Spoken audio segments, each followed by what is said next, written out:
So in this video, I'm going to show you 3 popular industrial fans. Let me introduce them to you and then we'll talk about some of the differences. This is a BILT Hard on the left over here. BILT Hard 24 inch.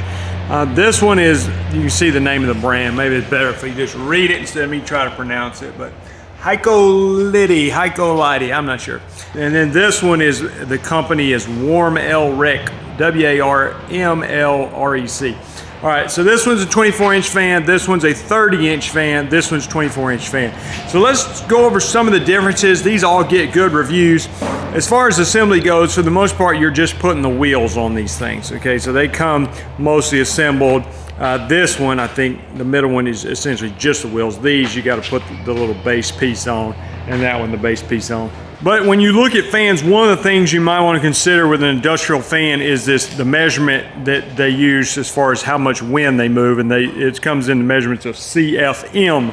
So if you look at that, the higher the number, the more wind that they're moving. So the BILT Hard over here, this one comes in at 8,100 CFM.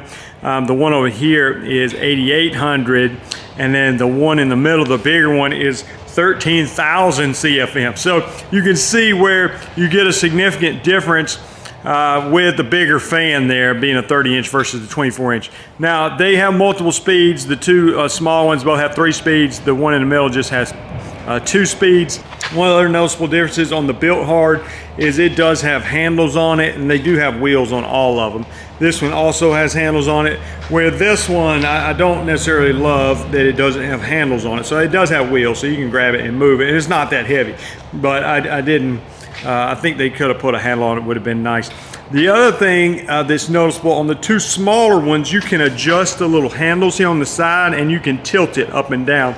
Where the big one, there's no adjustment on it just aims straight forward. I can just turn one of them on just to give you kind of a picture of the noise level. Why don't we just go with the big one here? Again, it's only 2 speeds. I'm gonna put it on the high speed, and it doesn't always look like it's moving that fast on the camera, but trust me, it is moving fast. But you get a sense of the noise level here. Not terrible, but it is definitely moving some wind. Shut that off. So quick recap, least powerful, slightly less powerful than this one. The big one definitely putting out the most wind. The 2 small ones both have 3 speeds. The middle one only has 2 speeds. This one the 2 small ones you can rotate up and down. This one also has the handles. This one you can rotate up and down with no handles, but this one is slightly more powerful than the BILT Hard. So hope this video is helpful comparing these 3 popular industrial fans.